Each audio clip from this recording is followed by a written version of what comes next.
नमस्कार दोस्तों, सीसी के लाइव एडिसेट लेक्चर में आप सभी का स्वागत है। मित्रों, जैसा कि आप सब जानते हैं कि हिंदी गद्य साहित्य की अन्य विधाएं इस सीरीज़ के अंतर्गत आज हम आपके लिए तीसरा लेक्चर लेकर आए हैं। यानी कि आज हमने आपके लिए ये तीसरा लेक्चर आयोजित किया है और इस सीरीज़ के अंतर्गत हम विशेष रूप से बात कर रहे हैं जीवनी लेखन के बारे में। और आपको बताना चाहेंगे आज भी हम जीवनी लेखन के बारे में बात करेंगे, परंतु स्वतंत्रता के बाद किस प्रकार से जीवनी लेखन किया गया या किस प्रकार से जीवनी लेखन का साहित्य है, इस विशेष चर्चा पर आज हम बात करेंगे। और इसके लिए एक बार फिर से हमारे साथ हमारे स्टूडियो में मौजूद हैं डॉक्टर पीसी टंडन साहब। आप जानते हैं कि ये दिल्ली विश्वविद्यालय के हिंदी विभाग में एसोसिएट प्रोफेसर हैं और निरंतर एडुसेट के माध्यम से आपको तमाम बातों से रूबरू कराते हैं जो कभी कभी आप अपनी किताबों के माध्यम से शायद पढ़ना भूल जाते हैं या फिर किताबों के पन्ने बदलते हुए कुछ बातों को नजरअंदाज कर देते हैं।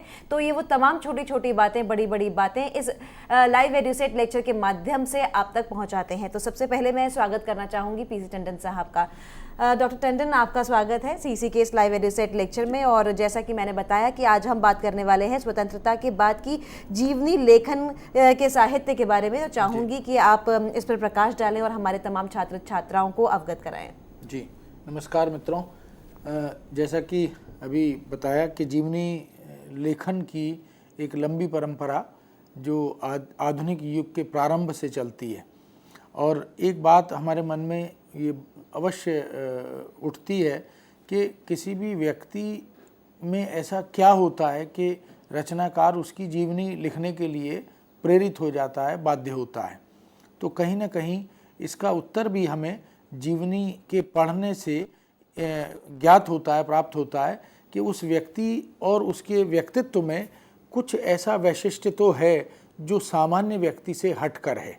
वह जिस किसी भी क्षेत्र में है, वह कलाकार है, वह साहित्यकार है, या वह अन्य दूसरे, मान लीजिए कि मीडिया के क्षेत्र में काम कर रहा है, या समाज सेवा के क्षेत्र में काम कर रहा है, या राष्ट्र के भक्ति के रूप में उसका कोई अवदान, कोई योगदान है।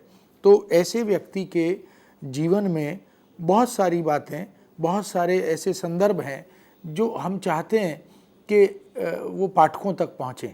हमारा जो पाठक वर्ग है, पाठक समुदाय है, वह उन जीवनियों से उनको पढ़कर लाभान्वित भी हो, उपकृत भी हो और प्रेरणा ग्रहण करे और जीवन में उनके आचरण को कहीं ना कहीं उतारने का प्रयास भी करे। तो ऐसे तमाम, क्योंकि भारत भूमि हम जानते हैं कि वो संतों की, महात्माओं की, चिंतकों और विचारकों की भूमि रही है। विश्व को उसने अपने आचरण से, अपने व्यवहार से, अपनी संस्कृति से प्रेरित किया है। तो ऐसे महान विभूतियों को हम जीवनी लेखकों द्वारा उनके तमाम जीवन के आयामों को उजागर करते हुए जान भी पाते हैं, पढ़ भी पाते हैं। तो ये सिलसिला जो भारतेंदु युग से चलता है, और भारतेंदु युग में लिखी गई जीवनियों के बारे में हमने बात की। फिर इस तरह महावीर प्रसाद द्विवेदी युग में जीवनी लेखन थोड़ा और अधिक व्यापक और विस्तृत स्तर पर हमारे सामने आता है। छायावादी युग तक आते आते थोड़ी प्रौढ़ता हम देखते हैं कि जीवनी लेखन के क्षेत्र में आ जाती है। बहुत से जीवनी लेखकों ने, जीवनीकारों ने ऐसे ऐसे व्यक्तियों से, ऐसे ऐसे महान विभूतियों से हमें अवगत कराया, परिचित कराया, जिसमें साहित्यकार भी हैं। साहित्यकारों पर भी जीवनी लिखने का सिलसिला उस युग में प्रारंभ हुआ। और छायावाद के बाद का जो दौर है, जिसको हम स्वातंत्र्योत्तर जीवनी लेखन का दौर भी कह सकते हैं, या छायावादोत्तर जीवनी लेखन की बात हम करें, और फिर अद्यतन जीवनी लेखन के आज तक जो जीवनियाँ, अभी भी जीवनियाँ बहुत लिखी जा रही हैं। ये अलग प्रश्न है कि वो जीवनियाँ उतनी लोकप्रिय नहीं हो पा रही। यह भी एक मुद्दा विचारणीय है कि वह जीवन के वह गुण जिनके कारण हम अब तक जीवनियाँ पढ़ते आए हैं, वह गुण कहीं विलुप्त प्राय दिखाई पड़ रहे हैं, या ऐसे महान विभूतियों पर, व्यक्तित्व या अवदान करने वाली जो विभूतियाँ, उन पर हमारा ध्यान नहीं जा पा रहा।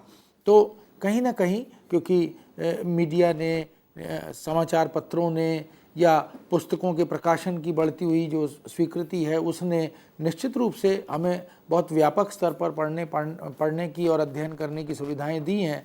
लेकिन आज़ादी के बाद के जीवनी लेखन का जो स्वरूप बदला है, उसके जो आयाम बदले हैं, और जीवनी लेखक या जीवनीकार उसकी दृष्टि कैसे बदली है, और उसने जिन पात्रों को चुना है उन पात्रों में समय सापेक्ष परिवर्तन कैसे किस आधार पर हुआ है, उस पर थोड़ी चर्चा आज हम करेंगे। क्योंकि आज़ादी के बाद का जो साहित्य लेखन का दौर है उसकी मूलभूत चेतना भी बदल रही है। आज़ादी के बाद जो हमारा पाठक है, जो हिंदी का अध्येता है, वह उसकी अपेक्षाएं भी बदल रही हैं। इसलिए यहाँ पर जीवनीकारों ने जीवनी लेखन करते समय किन किन व्यक्तियों को चुना है उनकी भी थोड़ी चर्चा हम करते चलेंगे। स्वतंत्रता के बाद तथा छायावादोत्तर जीवनी लेखन, आज़ादी के बाद और छायावाद के बाद का जो हिंदी जीवनी लेखन है वह इस बात का साक्षी है कि जीवनी लेखन जो धीरे धीरे प्रारंभिक दौर से चलता हुआ, गति पकड़ता हुआ और उसके बाद प्रौढ़ अवस्था तक पहुंचता हुआ यहाँ आता है, तो वह एक तरह से उसका चरमोत्कर्ष वाला समय है, वह अपने शिखर पर दिखाई देता है। क्योंकि इस तरह की कुछ जीवनियाँ हमारे सामने आई हैं जो औपन्यासिक शैली में लिखी गई जीवनियाँ भी हैं, संस्मरणात्मक शैली में लिखी गई जीवनियाँ भी हैं, या बहुत ही सुंदर ढंग से हम कह सकते हैं कि बिंब विधान और चित्रात्मकता के साथ लिखित जीवनियाँ भी हमारे सामने हैं। तो ऐसी महान विभूतियों को इस तरह से प्रस्तुत करना कि रोचकता बनी रहे, उसमें जिज्ञासा भी बनी रहे, प्रेरणा का भाव भी पाठक तक पहुंचता रहे, तो ऐसी कुछ जीवनियां हैं जिनकी चर्चा हम आगे करेंगे भी। विष्णु प्रभाकर का नाम उल्लेखनीय है, जिन्होंने आवारा मसीहा जैसी जीवनी लिखी। अमृत राय का नाम उल्लेखनीय है, जिन्होंने कलम का सिपाही जैसी जीवनी लिखी।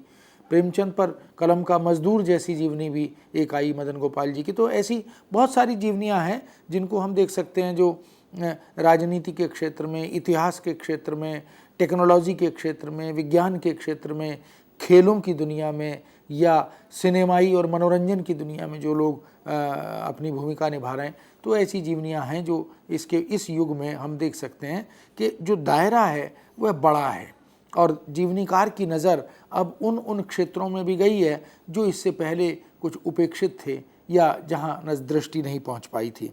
विश्व की तकनीकी, वैज्ञानिक, औद्योगिक तथा मशीनी प्रगति, हम देख सकते हैं कि आज़ादी के बाद का जो भारत है, और इधर तो विगत कुछ वर्षों में 25-30 सालों में लगातार जो क्रांतिकारी परिवर्तन हुआ है, कंप्यूटर आ गया, मोबाइल आ गए, इंटरनेट आ गया, फिर ब्लॉग राइटिंग्स आ गई, फिर सिनेमाई जो है विस्तार वह भी राष्ट्रीय और अंतर्राष्ट्रीय स्तर पर हुआ।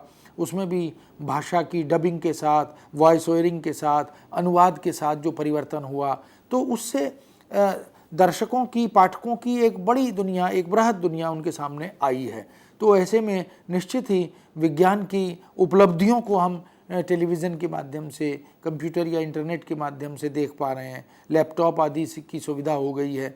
तो ये जो मशीनी विकास हुआ है, इस मशीनी विकास ने हमें विश्व से ग्लोबलाइज्ड जो हमारी जो दृष्टि है उसको विकसित किया है। तो वैश्वीकरण की या भूमंडलीकरण की जो देन है वह भी जीवनी को प्रभावित कर रही है। अन्य गद्य विधाओं को तो उसने प्रभावित किया ही है, लेकिन जीवनी लेखन पर भी उसका प्रभाव हम देख सकते हैं। तो विश्व की तकनीकी, वैज्ञानिक, औद्योगिक और मशीनी प्रगति ने साहित्य लेखन को और साहित्य लेखन की विभिन्न विधाओं को, लेखकों को प्रभावित किया है। पाश्चात्य देशों से आयातित बहुत से दर्शन, बहुत सी विचारधाराएं, बहुत सी चिंतन श्रृंखलाएं हमारे साहित्य और साहित्यकारों को प्रभावित कर रही हैं। जैसे मार्क्सवाद है, विकासवाद है, फ्रॉइडवाद है, अस्तित्ववाद है, ये सब के सब साहित्यिक आंदोलन बनकर एक बड़ी भूमिका के साथ ये हमारे हिंदी जगत में, साहित्य लेखन जगत में, जीवनी लेखन जगत में आते हैं और रचनाकारों को प्रभावित करते हैं। भौतिकता का आग्रह बढ़ा है, बाजारवादी दृष्टि, उपभोक्तावादी संस्कृति का विकास हुआ है। हमारे लिए जीवन जो है वो अब जीने की कला हो गई है। तो नैतिक, सामाजिक और सांस्कृतिक मूल्य ये कुछ हाशिए में जाते हुए प्रतीत हो रहे हैं। कुछ लोग जब नैतिकता की बात करते हैं, भारतीय सांस्कृतिक विरासत की और मूल्यों की बात करते हैं, तो इन मुद्दों को लेकर, भौतिकता और उपभोगवाद को लेकर कहीं ना कहीं ये चिंता व्यक्त की जाती है कि जो पारंपरिक हमारे मूल्य हैं, जिनका अनुसरण विश्व करता और करना चाहता है, वो कहीं हाशिए में चले गए हैं। ये जो पैसा है वो जीवन के केंद्र में आ गया है। धनार्जन की लालसा और लिप्सा जो है वो बढ़ गई है। मनुष्य अपने और अपने परिवार की कीमत पर पैसे के पीछे भाग रहा है। तो ऐसे में जो दृष्टिकोण है व्यक्ति का और रचनाकार का, वह किस तरफ हमें ले जा रहा है, क्या बताना चाहता है, हम देख सकते हैं। राष्ट्रीयता का मोह भी इस युग तक आते आते थोड़ा भंग होने लगा है, क्योंकि आज़ादी से पहले जो स्वप्न संजोए थे वो स्वप्न बिखरने लगे हैं, वो स्वप्न टूटने लगे हैं। और जैसी अपेक्षाएं हमने की थी राष्ट्र से या व्यवस्था से, शायद वो अपेक्षाएं पूरी नहीं हो पाई। इसलिए जो जन सामान्य है वो त्रसित है, वो दुखी है। इन सब बातों को भी ध्यान में रख करके रचनाकार रचनाओं में उनको पिरो रहा है। यह प्रभाव हिंदी जीवनी लेखन पर साफ दिखाई देने लगा था। यही कारण है कि इस युग तक आते आते हिंदी जीवनी लेखन अपने उत्कर्ष पर दिखाई देता है, क्योंकि जीवनीकार ने ऐसे तमाम उपेक्षित मुद्दों को, ऐसे तमाम प्रासंगिक विषयों को जो बहुत ही ज्वलंत विषय हैं, उनको इसके लिए चुना है। यही वह समय है जब धार्मिक, सामाजिक, राजनीतिक, ऐतिहासिक, राष्ट्रीय, शैक्षिक तथा अन्य अनेक महत्वपूर्ण क्षेत्रों में कार्यरत महान हस्तियाँ, सभी क्षेत्रों में कुछ न कुछ, कहीं न कहीं 2, 3, 4 ऐसी विभूतियाँ, ऐसे व्यक्तित्व हमें मिलते हैं जो एक माइलस्टोन बनकर, एक आदर्श बनकर, एक प्रेरणा बनकर हमारे सामने आते हैं। तो सभी क्षेत्रों की तरफ रचनाकारों का, साहित्यकारों का, हिंदी सेवियों का ध्यान गया और उन्होंने विषयों का चयन किया, पात्रों का चयन किया और एक से एक सुंदर जीवनी हमारे सामने प्रस्तुत की।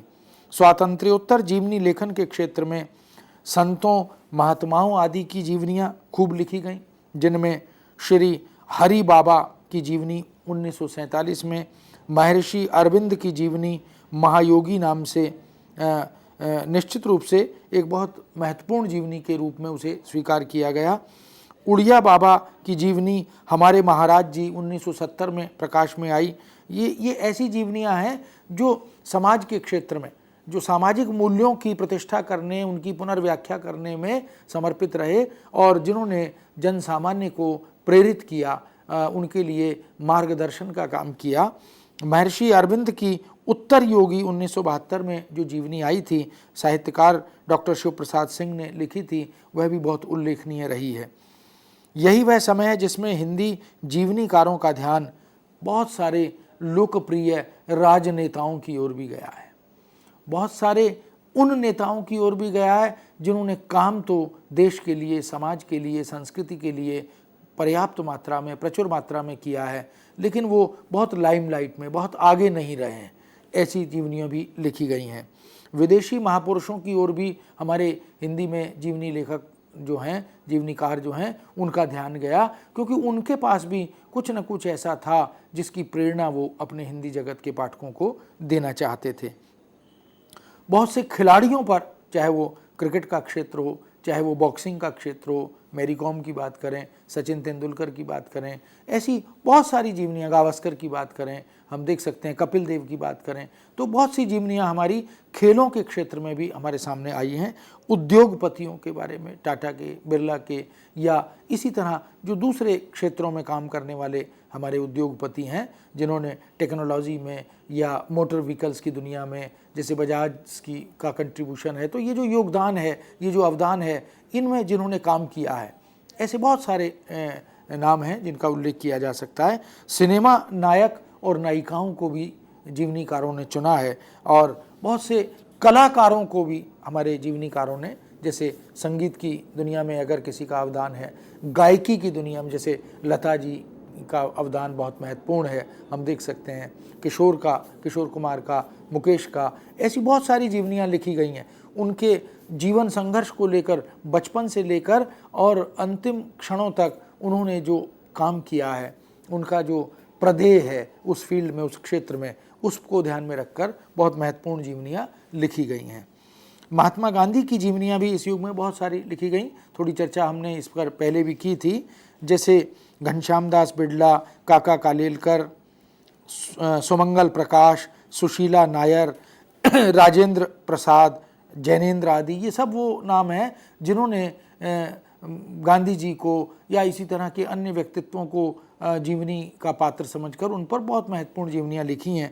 जैसे 1940 में बापू शीर्षक से एक जीवनी आई, बापू की झांकियाँ 1948 में एक दूसरी जीवनी आई, बापू के कदमों में 1950 में एक तीसरी जीवनी आई, अकाल पुरुष गांधी 1968 में लिखी गई एक और जीवनी है। ये सारी वो जीवनियाँ हैं जो महात्मा गांधी, जिनका व्यक्तित्व निश्चित ही, इसीलिए उनको महात्मा की उपाधि भी दी गई, टैगोर ने उनको महात्मा कहा, और वो विश्व में एक महात्मा के रूप में, एक संत के रूप में, एक साधक के रूप में उनको हमने देखा, और किस तरह उन्होंने अहिंसा का मार्ग प्रशस्त किया, किस तरह उन्होंने जीवन शैली किस तरह से अपनाई जाए, कैसा जीवन, कैसी सादगी, कैसी सरलता जीवन में हो, और जनहित के लिए, लोकहित के लिए या परहित के लिए अपने को कैसे अर्पित किया जा सकता है। ऐसे कई मूल्य हैं जो गांधी जी के जीवन, उनकी जीवन शैली की देन है। उन्होंने ऐसे लेखकों को, ऐसे रचनाकारों को प्रभावित किया, और उन्होंने गांधी जी की जीवनियाँ बहुत लिखी, और एक बहुत सारी जीवनियाँ हैं, ये तो कुछ का उल्लेख हम कर पा रहे हैं। अगर हम खोजना शुरू करेंगे तो गांधी जी की ही जीवनियाँ 100 से ज़्यादा हमें मिल जाएंगी। गांधी विषयक सर्वाधिक महत्वपूर्ण जीवनी, जैसा इसकी चर्चा पिछली बार भी हमने थोड़ी की थी संकेत में, रोमा रोला की लिखी हुई जीवनी है, जो बहुत महत्वपूर्ण थी, जो बाद में महात्मा गांधी विश्व के अद्वितीय पुरुष के नाम से प्रकाश में आई थी। गांधी जी के अतिरिक्त अन्य भी बहुत सारे देशभक्तों की, समाज सेवकों की जीवनियाँ लिखी गई, जिनमें भगत सिंह का नाम है, सुभाष चंद्र बोस का नाम है, पंडित नेहरू का नाम है। ये वो हस्तियाँ हैं जिनको साहित्यकारों ने बार बार चुना, और बार बार अपनी अपनी दृष्टि से उनके जीवन और व्यक्तित्व और कृतित्व का मूल्यांकन करते हुए जीवनियाँ लिखी। भगत सिंह के बहुआयामी व्यक्तित्व को, उनकी राष्ट्रभक्ति को, उनकी विनोद प्रियता, बड़े विनोदी स्वभाव के भी थे, जिस तरह की जीवंतता उनके पास थी, जिस तरह का जिगर उनके पास था, राष्ट्र के लिए मर मिटने का एक जुनून उनके पास था, ये जो फलसफा है, ये भगत सिंह की बड़ी महत्वपूर्ण उपलब्धि है। तो ऐसे, और सहृदय भी पूरे थे, कृत संकल्पी भी पूरे थे। ऐसी तमाम खूबियों, गुणों और उदारताओं के प्रतीक माने गए भगत सिंह। उनको लेकर भी सरदार भगत सिंह नाम से, शीर्षक से 1949 में रतनलाल बंसल जी ने एक जीवनी लिखी थी। इसी तरह युग दृष्टा भगत सिंह और उनके मृत्युंजय पुरखे, उनके परिवार के लोग, उनके वंश अनुवंश के लोग, 1968 में वीरेंद्र सिंधु ने एक दूसरी जीवनी इनकी लिखी। क्रांति दूत भगत सिंह और उनका युग 1972 में मनमथ नाथ गुप्त ने फिर एक जीवनी लिखी। ये वो सारी जीवनियाँ हैं जो हम देख सकते हैं कि छायावादी युग के अंत में और छायावादोत्तर युग के प्रारंभ में इस तरह की जीवनियों के लेखन का सिलसिला खूब चला। तो ये वो जीवनियाँ हैं जिन्होंने निश्चित ही जीवनीकारों को आगे बाद में जो हैं उनको भी प्रेरित किया, और पाठकों को भी उनसे बहुत लाभ हुआ। इन जीवनियों में ऐसी हस्तियों के त्याग, बलिदान, या उनके संकल्प, या उनकी वैचारिकता, या उनके आचरण, जीवन शैली आदि, इन सब को उजागर किया गया। जो भी एक व्यक्तित्व के अनेक आयाम होते हैं, आंतरिक और बाह्य, उन आयामों के तह तक जाकर बहुत बारीकी से उनका अध्ययन करके जीवनीकारों ने उन्हें रोमांचक दृष्टि से, रोचक दृष्टि से, बहुत ही माने इस तरह की जैसे पठनीयता को की जिज्ञासा जो है वो उसमें पैदा हो, वो कोई उबाऊपन लेकर हमारे सामने ना आए। सामान्यतः जीवनी के नाम से जो युवा वर्ग है उसे ये लगने लगता है कि ये इसमें कुछ उपदेशात्मकता की बात होगी। नहीं, वो कोरा उपदेश जैसी चीज़ नहीं है, वह एक बीज है जो पाठक के मन में कहीं ना कहीं जीवनीकार डालने की कोशिश करता है, और सहज ही वो फिर उसके व्यक्तित्व को परिवर्तित करता है। पाठक उससे प्रभावित होता है और अपने आचरण में फिर वो अपेक्षित परिवर्तन लाने की कोशिश भी करता है। मनमथ नाथ गुप्त, जिन्होंने क्रांति दूत भगत सिंह और उनका युग नाम की एक जीवनी इस शीर्षक से 1972 में दी, बहुत लोकप्रिय हुई।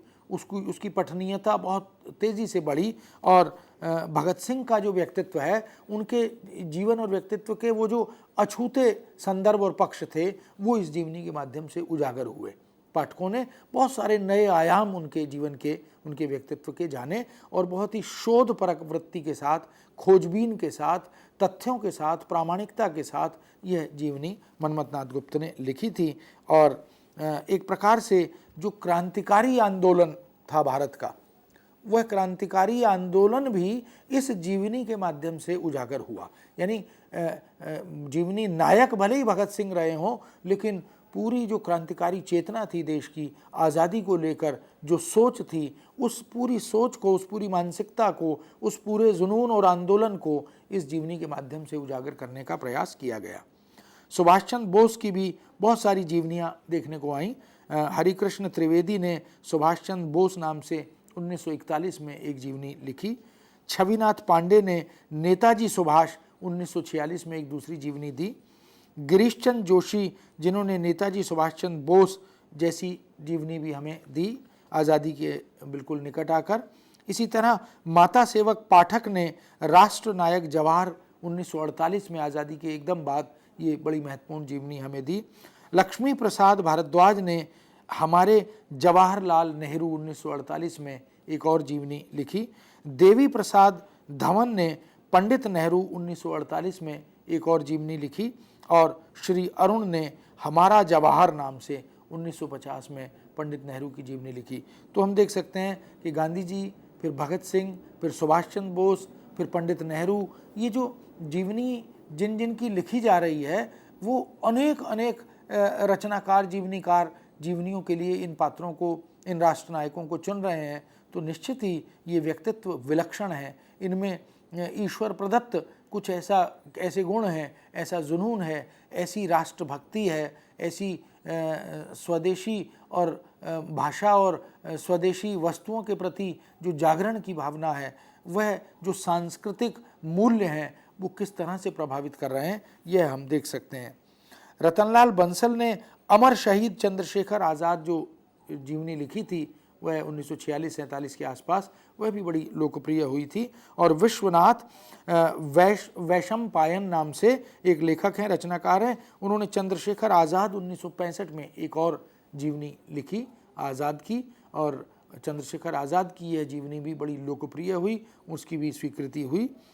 ऐसी अनेक जीवनियों के रचना से, प्रकाशन से हिंदी जीवनी साहित्य का विकास हुआ, समृद्धि हुई, उसकी श्रीवृद्धि हुई और बाद के जीवनी लेखकों को उससे प्रेरणा भी मिलती रही। जीवनीकारों ने अपने चरित्र नायक के अनुशासित जीवन को, साधना सापेक्ष जीवन शैली को उन्होंने बड़े विस्तार से व्यक्त किया। संयमित उनका जो जीवन था वो कितना अनुशासित और संयमित था, उसमें जो जीने की जो कला थी वस्तुतः, जिससे प्रेरणा ली जा सकती है, उसको उजागर किया गया है। कर्तव्य परायणता उनकी, कितने दत्तचित्त होकर, समर्पित होकर अपनी जिम्मेदारी को, अपने दायित्व को वो कैसे आत्मसात करते थे, कैसे उसका निर्वाह करते थे, अपने कर्तव्य के प्रति उनके मन में जो श्रद्धा थी, जो सम्मान था, वह क्या था, ऐसे तमाम मुद्दों को इन जीवनियों में उठाया गया।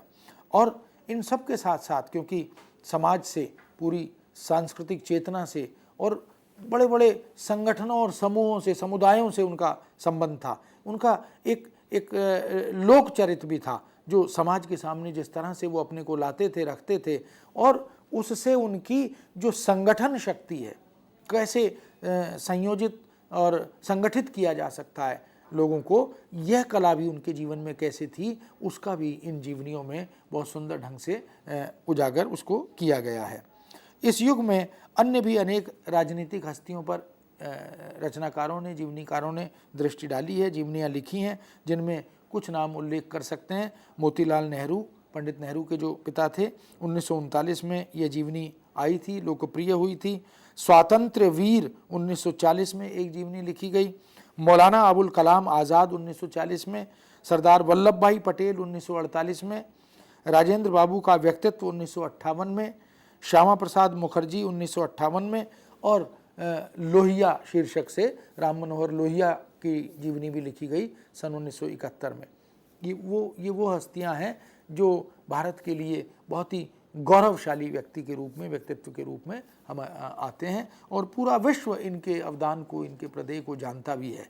तो ऐसी बहुत सारी जीवनियाँ, गोविंद वल्लभ पंत की जीवनी भी लिखी गई 1972 में, और लाला हरदयाल की जीवनी 1970 में लिखी गई, ठक्कर बापा की जीवनी 1970 में लिखी गई, और जयप्रकाश नारायण जो बड़े भारी क्रांतिकारी रहे हैं, स्वातंत्र चेतना उनकी रही है, उनकी भी जीवनी 1975 में लिखी गई।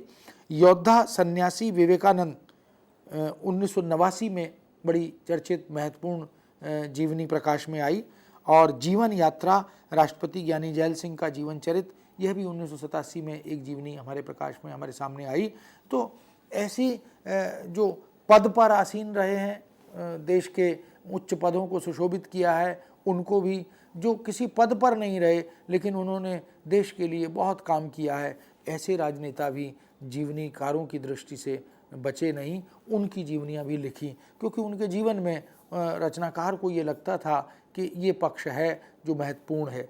जब एक ही व्यक्ति पर, उसके जीवन, व्यक्तित्व और कृतित्व पर अनेक जीवनियाँ आती हैं, तो हम इसे कोई आवृत्ति नहीं कह सकते, हम यह कह सकते हैं कि जिस तरह की दृष्टि रचनाकार की, जीवनीकार की होती है, या जिन मुद्दों को, जिन पक्षों को वो विशेष रूप से उजागर करना चाहता है, उन्हें वह उनमें उजागर भी करता है। यह उस जीवनी की और जीवनीकार की बड़ी भारी उपलब्धि भी होती है।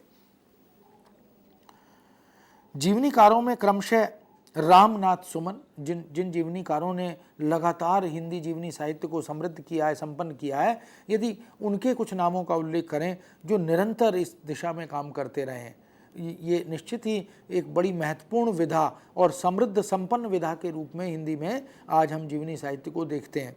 तो ऐसे रचनाकारों में रामनाथ सुमन का नाम, चंद्रगुप्त वेदालंकार, जगदीश झा विकल, राम वृक्ष बेनीपुरी, वाल्मीकि चौधरी, बलराज मधोक, ओंकार शरद, शंभु प्रसाद शाह, वियोगी हरि, प्रोफेसर धर्मवीर, लक्ष्मी नारायण लाल, हंसराज रहबर, चंद्रशेखर, ऐसे बहुत सारे नाम हैं जिनको हम जीवनीकार, हिंदी के जीवनीकार के रूप में जानते हैं। इन जीवनीकारों ने श्रीवृद्धि की है हिंदी जीवनी लेखन साहित्य को, उस क्षेत्र में अवदान करते हुए उसे समृद्ध संपन्न बनाया है। यह महत्वपूर्ण देन है।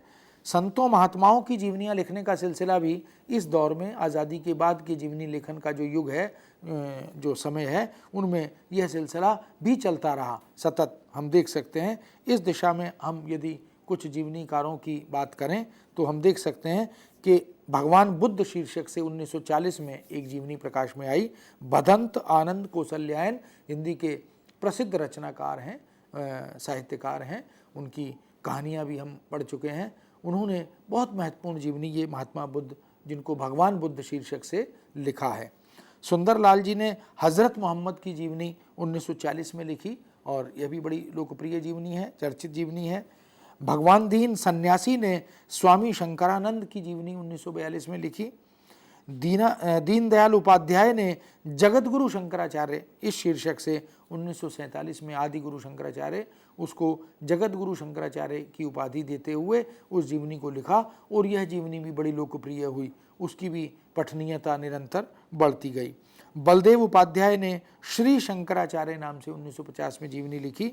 पंडित ललिता प्रसाद ने श्री हरि बाबा शीर्षक से 1957 में एक महात्मा और संत के रूप में जिन्होंने जीवन जिया, उनके ऊपर जीवनी लिखी। ब्रह्मचारी शिवानंद आंजने, ब्रह्मचारी शिवानंद आंजने, इन्होंने हमारे श्री महाराज, ये उड़िया बाबा जो थे, जो बहुत प्रसिद्ध रहे, जिनकी तपस्या और साधना के चर्चे बार बार होते रहे हैं, ऐसे उड़िया बाबा की जीवनी हमारे श्री महाराज जी इस शीर्षक से 1970 में ब्रह्मचारी शिवानंद आंजनेय जी ने लिखी, और इससे देश विदेश में उड़िया बाबा की जो ख्याति हुई और उनके बारे में, उनके प्रति जो श्रद्धा लोगों के मन में थी और बढ़ गई। वो कैसा सात्विक और सादगी भरा, तपस्या और साधना भरा जीवन वो जीते थे, वो एक निश्चित रूप से विलक्षण उदाहरण थे। तो वह इस जीवनी ने उस क्षेत्र में भी बहुत महत्वपूर्ण अवदान किया है।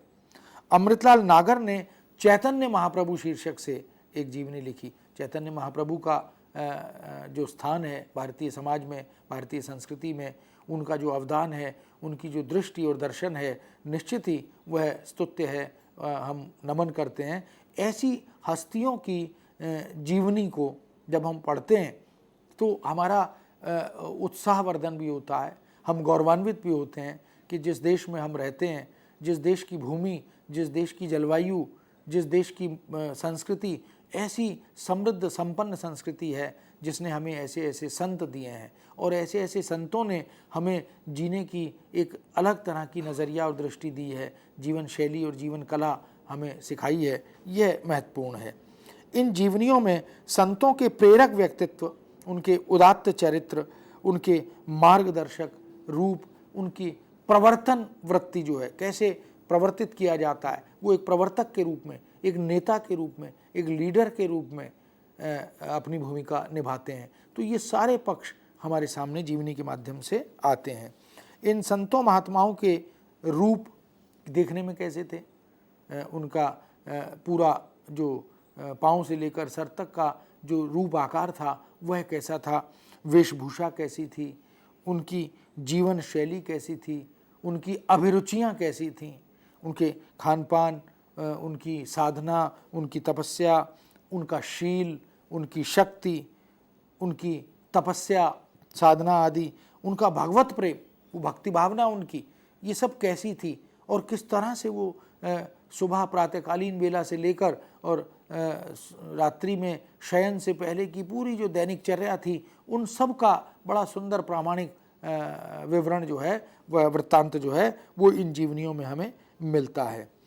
उनके तमाम प्रेरक गुण, उनकी विधिवत चर्चा करना, उल्लेख उदाहरण के साथ, प्रमाण के साथ, वो सबको जीवनीय, वो पठनीय बना दिया है।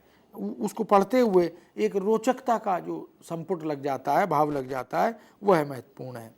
जीवनीकारों ने इन प्रेरणा पुंजों को, ये जो सारे थे ये प्रेरणा पुंज थे, इन प्रेरणा पुंजों को बाह्य और आंतरिक दोनों रूपों में अध्ययन करते हुए हमारे सामने उजागर किया। तो जो आंतरिक व्यक्तित्व है और जो बाह्य व्यक्तित्व है, दोनों की खूबियों को, दोनों के गुणों को, उनकी योग्यताओं को इन जीवनीकारों ने हिंदी जगत को उपलब्ध कराया, हमारे सामने उन्हें उजागर किया। इस युग में महापुरुषों ने भी कुछ जीवनियाँ लिखी हैं। स्वयं जो जिन महापुरुषों को हम जीवनी का पात्र मानते हैं, ऐसे कुछ महापुरुष जीवनी लेखक के रूप में, रचनाकार के रूप में भी हमारे सामने आते हैं। यह इस युग की एक और बड़ी उपलब्धि है, बड़ी देन है कि जिनको हम अनुकरणीय मानते हैं, जिन्हें हम स्तुत्य मानते हैं, वे भी किसी अन्य को स्तुत्य और अनुकरणीय मानते हैं, इसीलिए वो उनकी जीवनी लिख रहे हैं। निश्चित ही हिंदी जीवनी साहित्य के लिए इस तरह की जीवनियाँ दुर्लभ उपलब्धि है। यह संभवतः दूसरी भाषाओं में नहीं, मुझे पता कि ऐसा होगा, लेकिन हमारी भाषा में, हमारी भारतीय भाषाओं में यह जो उपलब्धियां हैं यह बहुत दुर्लभ हैं। लाला लाजपत राय जो एक आदर्श चरित्र हैं, राष्ट्रनायक हैं, हमारे आज़ादी की लड़ाई में उनकी भूमिका उल्लेखनीय और अविस्मरणीय है। स्वयं लाला लाजपत राय ने छत्रपति शिवाजी की जीवनी 1939 में लिखी थी। छत्रपति शिवाजी जिन्हें हम भारतीय संस्कृति के संदर्भ में, समाज के संदर्भ में, राष्ट्रीयता के संदर्भ में एक आदर्श चरित्र के रूप में देखते हैं, जिन्होंने बड़े बड़े मुग़ल बादशाहत के साथ अकेले अपने बलबूते पर मुकाबला करते हुए, टक्कर करते हुए उन्हें चुनौती दी थी। ऐसे छत्रपति शिवाजी जिनके दरबारी कवि भूषण थे, उनके जीवन पर, यानी छत्रपति शिवाजी को अपने जीवनी का चरित्र नायक बनाकर उनकी जीवनी लाला लाजपत राय ने 1939 में लिखी थी, जिसका शीर्षक था छत्रपति शिवाजी। भीमसेन विद्यालंकार ने शिवाजी शीर्षक से 1951 में छत्रपति शिवाजी को ही केंद्र में रखकर, आधार बनाकर एक अन्य जीवनी लिखी थी। छत्रपति शिवाजी के जीवन पर यदुनाथ सरकार ने, डेविड किनकेड ने भी बहुत सारी जीवनियाँ लिखी, जो बाद में अनुवाद के माध्यम से, हिंदी अनुवाद के माध्यम से हमारे सामने, हमारे हिंदी पाठकों के सामने आई थी। डेविड किनकेड द्वारा जो लिखी गई जीवनी थी उसको विद्रोह का महावीर शीर्षक से 1962 में हिंदी में प्रकाशित भी किया गया और हिंदी जगत ने उसका स्वागत किया। इसी तरह नाना फडणवीस श्रीनिवास जी ने ये एक बड़ी महत्वपूर्ण जीवनी हमें दी लाला फडणवीस पर। तो ये जो नाना फडणवीस हैं ये भी हमारे राष्ट्रीयता के, राष्ट्रीय चेतना के एक बड़े महत्वपूर्ण प्रतीक माने जाते हैं। श्रीनिवास जी ने उन पर जीवनी लिखी। नाना साहब पेशवा पर जीवनी लिखी गई, रानी लक्ष्मीबाई पर जीवनी लिखी गई और तात्या टोपे की जीवनियाँ भी प्रकाश में आई। इन पर भी एकाधिक जीवनियाँ समय समय पर प्रकाश में आती रहीं। रानी लक्ष्मीबाई की जीवनियाँ भी खूब लिखी गईं और उनके आज़ादी के प्रति जो उनका दृष्टिकोण था, उनका जो योगदान था और उनके परिवार और व्यक्तित्व की जो त्याग भावना थी, समर्पण भावना थी, वह उस सब के बिंदुओं को उजागर करते हुए जीवनियाँ लिखी गई थी। सीताराम कोहल ने रंजीत सिंह, राजा रंजीत सिंह जो थे उन पर 1931 में जीवनी लिखी थी। द्वारका प्रसाद शर्मा ने भीष्म पितामह शीर्षक से 1940 में एक और प्रेरक जीवनी लिखी। जीवनलाल प्रेम ने गुरु गोबिंद सिंह शीर्षक से 1945-46 में एक जीवनी लिखी। गुरु गोबिंद सिंह जो सिख समुदाय के, सिख धर्म के दशम गुरु माने जाते हैं, जिन्होंने दशम ग्रंथ भी लिखा था, चंडी चरित लिखा, जपू जी महाराज लिखा, ऐसी बड़ी सुंदर कृष्ण चरित और रामचरित भी लिखा। तो ऐसी महत्वपूर्ण रचनाओं के प्रणेता गुरु गोबिंद सिंह, जो तलवार के भी धनी थे, जो कलम के भी धनी थे, जो समाज सेवक भी थे, जो राष्ट्र चिंतक भी थे, तो स्वतंत्रता सेनानी भी थे, ऐसे महान व्यक्तित्व पर भी जीवनियाँ लिखी गईं और जीवनलाल प्रेम ने ये बड़ी रोचक जीवनी उनकी लिखी थी। चंद्रबली त्रिपाठी ने धर्मराज युधिष्ठिर 1951 में इस शीर्षक से एक जीवनी लिखी। महाभारत के बड़े विलक्षण पात्र हैं युधिष्ठिर, तो धर्मराज युधिष्ठिर इस शीर्षक से जीवनी लिखी गई थी। ये सारी जीवनियाँ हिंदी जीवनी को समृद्ध कर रही हैं, संपन्न कर रही हैं, उन्हें सशक्त बना रही हैं, उनकी परंपरा को मजबूत बना रही हैं। यह उपलब्धि है। बहुत से विदेशी महापुरुषों ने भी भारतीय जीवनीकारों को प्रभावित किया। उनके जीवन दर्शन से, उनके भाषिक और साहित्यिक अवदान से, उनके सामाजिक और सांस्कृतिक चिंतन से हमारे रचनाकार प्रभावित हुए और उन्हें भी उन्होंने अपनी जीवनी के लेखन श्रृंखला में जोड़ा और उन्हें अपना जीवनी का नायक बनाया, पात्र बनाया। ऐसे व्यक्तियों का भी उल्लेख हम कर सकते हैं। राहुल सांकृत्यायन ने स्टालिन नाम से 1953 में एक जीवनी लिखी। कार्ल मार्क्स नाम से 1954 में एक दूसरी जीवनी लिखी। लेनिन 1954 में तीसरी और माओ चेतुंग 1956 में चौथी। ये जो चारों पात्र हैं ये वामपंथी विचारधारा की दृष्टि से ये जीवनियाँ लिखी भी गई थीं, लेकिन यहाँ उल्लेखनीय है कि ये चारों जीवनियाँ निश्चित ही हिंदी जगत के लिए, हिंदी साहित्य के लिए महत्वपूर्ण उपलब्धियाँ बनकर सामने आईं, क्योंकि इनके अवदान को, इनके व्यक्तित्व को, इनके स्वभाव और प्रकृति को समझने में इन जीवनियों ने बहुत सहायता की। रामवृक्ष बेनीपुरी ने राजा लुक्सेमबर्ग की जीवनी लिखी 1946 में और कार्ल मार्क्स की 1951 में एक दूसरी जीवनी उन्होंने लिखी। तो हम देख सकते हैं कि बेनीपुरी जी की ये कार्ल मार्क्स के लिए लिखी गई जीवनी, इससे पहले भी कार्ल मार्क्स पर 3-4 जीवनियाँ प्रकाश में आ चुकी थीं, लेकिन हर रचनाकार अपनी दृष्टि से, अपने नज़रिए से जीवनी लेखन का काम करना और उसे आगे बढ़ाना चाहता था। इसलिए उन्होंने उन तमाम मुद्दों पर, पक्षों पर जिन पर पहले लिखा जा चुका है, उनको गौण कर दिया है और ऐसे पक्षों और मुद्दों को ज़्यादा अधिक उजागर किया जो उपेक्षित रह गए, जहाँ तक पूर्व जीवनीकार पहुँच नहीं पाए या जिनको विशेष रूप से जीवनीकार अपने पाठक जगत को बताना और दिखाना चाहता है। ऐसे मुद्दे, ऐसे बिंदु ज़्यादा उभर कर सामने आए। इसी तरह रामवृक्ष इसी प्रकार बनारसी दास चतुर्वेदी, उन्होंने अराजकतावादी लुई माइकेल शीर्षक से 1939 में एक जीवनी लिखी। राम इकबाल सिंह ने स्टालिन नाम से एक दूसरी 1939 में जीवनी लिखी। लक्ष्मण प्रसाद भारद्वाज ने इटली का तानाशाह मसोलिनी इस शीर्षक से 1940 में हिंदी में एक जीवनी लिखी। अनंत प्रसाद विद्यार्थी ने मिस्टर चर्चिल शीर्षक से 1942 में एक जीवनी लिखी। चर्चिल भी एक चर्चित व्यक्तित्व के रूप में, विश्वविख्यात व्यक्तित्व के रूप में हमारे सामने आते हैं। राम नारायण यादवेंदु ने हिटलर शीर्षक से 1950 में एक जीवनी लिखी। तो जब हम बात विश्व की करते हैं और विश्व के तमाम उन विकास या उन उपलब्धियों की बात करते हैं जिनसे भारत और भारतीय प्रभावित हुए हैं, तो निश्चित ही ऐसे व्यक्तित्व भी साहित्य में, साहित्यकारों की दृष्टि में आते हैं जिनके जीवन के दोनों पक्षों को हम उजागर करते हुए चलते हैं। तो ये जीवनियाँ उसी का प्रमाण है। इनके जीवन में, इनकी सोच में क्या था जो ग्राह्य था, क्या था जो ग्राह्य नहीं था, आदि आदि। इस प्रकार हम देखते हैं कि राजऋषि टंडन ने, पुरुषोत्तम दास टंडन, उन्होंने 1950 में जयप्रकाश नारायण, राजऋषि टंडन पर भी एक जीवनी लिखी गई 1950 में, और जयप्रकाश नारायण पर 1951 में। गणेश शंकर विद्यार्थी, प्रियदर्शनी, इंदिरा गांधी, इस शीर्षक से भी बहुत सारी जीवनियाँ हमारे सामने आई। इंदिरा गांधी हमारे देश की प्रधानमंत्री रही हैं।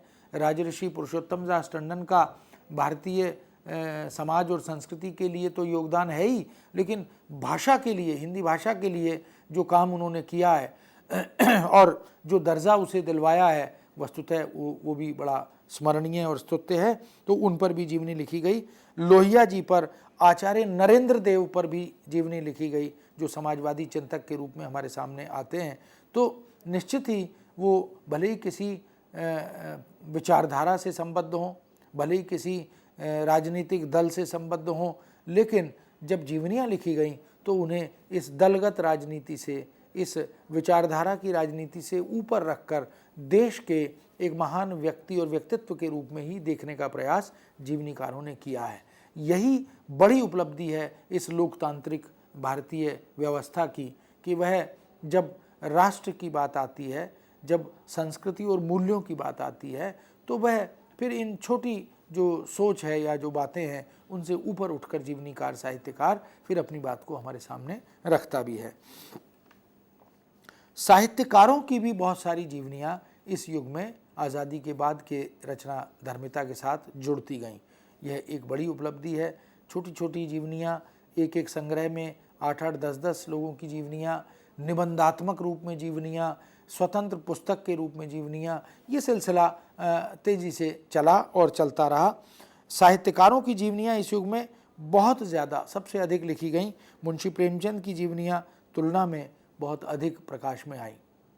प्रेमचंद पर बहुत सारी जीवनियाँ लिखी गईं। जैसा पहले हमने चर्चा की कि स्वयं अमृत राय ने, उनके पुत्र ने ही कलम का सिपाही शीर्षक से जीवनी लिखी। मदन गोपाल जी ने कलम का मजदूर शीर्षक से जीवनी लिखी। कमल किशोर गोयनका, जो प्रेमचंद के विश्व विख्यात विशेषज्ञ माने जाते हैं, समालोचक माने जाते हैं, उन्होंने जो प्रेमचंद विश्वकोश संपादित किया, उसमें भी प्रेमचंद के विषय में बहुत सारी जानकारियां हमें उपलब्ध कराईं। साहित्यकारों की जीवनियों में प्रेमचंद की पत्नी शिवरानी देवी ने प्रेमचंद घर में 1956 में बड़ी महत्वपूर्ण जीवनी हमें दी। और इसी तरह उनके संपूर्ण जीवन, जन्म से लेकर संघर्षमय जीवन की उन तमाम घटनाओं और गतिविधियों को इसमें शामिल किया गया, विवेचन किया गया। प्रेमचंद के सुपुत्र अमृत राय ने 1968 में कलम का सिपाही शीर्षक से महत्वपूर्ण जीवनी लिखी। जीवनी को हिंदी जीवनी लेखन जगत में, इस जीवनी को बहुत प्रशंसनीय दृष्टि से, स्तुत्य दृष्टि से देखा गया। श्री मदन गोपाल जी ने 1965 में कलम का मजदूर शीर्षक से प्रेमचंद के जीवन पर, उनके जीवन के समग्र आयामों और पक्षों पर बहुत महत्वपूर्ण दृष्टि से कार्य किया। 1981 में प्रेमचंद के विश्वविख्यात विशेषज्ञ समालोचक डॉक्टर कमल किशोर गोयनका ने प्रेमचंद विश्वकोश भाग 1 में उनके जीवन का, व्यक्तित्व और कृतित्व का काल क्रमानुसार विवेचन प्रस्तुत किया, जो बहुत ही महत्वपूर्ण उपलब्धि के रूप में हमारे सामने आता है। इसी तरह निराला की जीवनियाँ भी बहुत बड़ी संख्या में लिखी गईं, जिनमें गंगा प्रसाद पांडे विरचित महाप्राण निराला को तो हम याद करते ही हैं। रामविलास शर्मा की निराला की साहित्य साधना भी इस मामले में इस दृष्टि से उल्लेखनीय रचना है। बनारसीदास चतुर्वेदी ने रूसी साहित्यकार गोर्की की जीवनी नीलकंठ गोर्की शीर्षक से लिखी और ओंकार शरद ने गोर्की शीर्षक से ही गोर्की की रूसी साहित्यकार की जीवनी लिखी थी।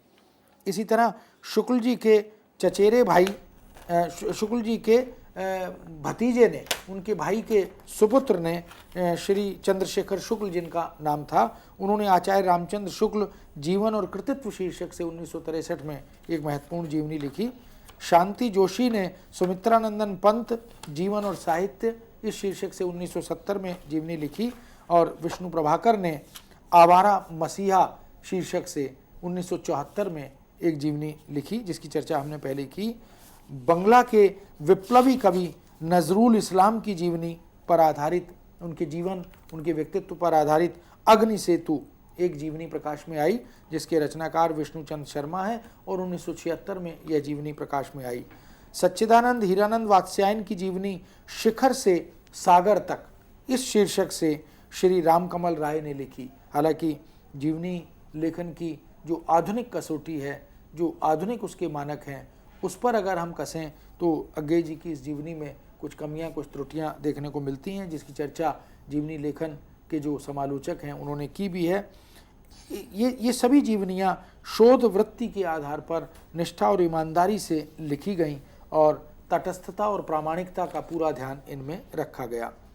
इसी युग में कुछ ऐसे भी ग्रंथ प्रकाश में आए जिनमें एकाधिक महत्वपूर्ण व्यक्तियों के जीवन पर एक साथ, यानी एक ही संग्रह में 8, 10, 12, 15 ऐसी जीवनियां संकलित हुईं। श्याम जी पाराशर विरचित संत दर्शन 1939 में, रामनाथ सुमन विरचित हमारे नेता और निर्माता 1942 में, श्याम नारायण कपूर विरचित भारतीय वैज्ञानिक 1942 में, राहुल सांकृत्यायन ने नए भारत के नए निर्माता 1943 में, हरिभाऊ उपाध्याय ने विश्व की विभूतियाँ शीर्षक से 1945 में जीवनी संग्रह दिया, ब्रह्मवती नारंग ने महान भारतीय शीर्षक से 1949 में, शकुंतला देवी ने राजस्थानी वीरांगनाएं 1950 में, इसी तरह हरिमोहन शर्मा ने भारतीय क्रिकेट के नवरत्न 1964 में, योगराज थानी, सुरेश चंद्र गुप्त, ओम प्रकाश सिंघल आदि इन्होंने हमारे वैज्ञानिक, भारत के प्रसिद्ध खिलाड़ी, भारत की महान आत्माएं, ऐसे बहुत सारे शीर्षक से एक ही संग्रह में एकाधिक लोगों की संक्षिप्त निबंधात्मक जीवनियां भी हमें दी हैं। यही वह युग है जब अन्य भाषाओं में लिखे उच्च कोटि के जीवन ग्रंथों या जीवनी ग्रंथों का रोचक और मनोयोगपूर्ण हिंदी अनुवाद भी प्रकाश में आया। बनारसीदास चतुर्वेदी ने प्रिंस क्रोपाटकिन इसकी जीवनी जो है 1939 में लिखी। रामनाथ सुमन ने महात्मा काउंट लियो टॉलस्टॉय की जीवनी 1943 में, लाल बहादुर शास्त्री ने श्रीमती क्यूरी की जीवनी 1947 में और रामनारायण चौधरी ने सरदार वल्लभ भाई पटेल की जीवनी 1951 में लिखी। तो हम देख सकते हैं कि ये जीवनी लेखन का सिलसिला आज तक लगातार चल रहा है। मातृभूमि शब्दकोश शीर्षक से एक ग्रंथ का प्रकाशन भी हुआ, जिसमें बहुत सारी महान हस्तियां, भारतीय महान हस्तियां, उनकी जीवनियां भी संकलित की गईं। डॉक्टर प्रेम नारायण टंडन ने हिंदी सेवी संसार शीर्षक से और हिंदी साहित्यकार कोश शीर्षक से बाद में उसी का संशोधन संवर्धन करके बहुत सारे लोगों की जीवनियां संकलित की, एकत्रित की। 1954 में भारतवर्ष की विभूतियां श्री आर टोलीवाल द्वारा, स्वतंत्रता संग्राम के सैनिक श्री भट्टाचार्य द्वारा, ऐसी बहुत सारी जीवनियां एक के बाद एक हमारे सामने आती रहीं। जगदीश चंद्र माथुर ने जिन्होंने जीना माना, जीना जाना, जिन्होंने जीना जान लिया, जीना जाना, इस शीर्षक से 1971 में एक जीवनी लिखी। इसी तरह कुछ जीवनी संग्रह विलक्षण रूप में भी हमारे सामने आए, जिनमें कुछ साहित्यकार, जैसे 6-7 साहित्यकार ले लिए, 2 राजनेता ले लिए, एक विचारक ले लिया, एक कलाकार ले लिया, एक राजनेता, एक अभिनेत्री, ऐसे कुछ लोगों को एक साथ एक रचना में संग्रह करते हुए जीवनियों का वैविध्य हमारे सामने प्रस्तुत किया। 1995 में तेज बहादुर चौधरी ने कवि शमशेर की जीवनी मेरे बड़े भाई शमशेर शीर्षक से लिखी थी। कमला सांकृत्यायन ने 1995 में महामानव महापंडित शीर्षक से राहुल सांकृत्यायन जी की जीवनी लिखी। कमला जी राहुल जी की पत्नी हैं। और इसी तरह हम देख सकते हैं प्रतिभा अग्रवाल ने भारतेंदु हरिश्चंद्र की जीवनी, भारतेंदु जी की जीवनी प्यारे हरिश्चंद्र जी इस शीर्षक से 1997 में लिखी। रांगे राघव एक अंतरंग परिचय उनकी पत्नी श्रीमती सुलोचना ने उनकी जीवनी लिखी।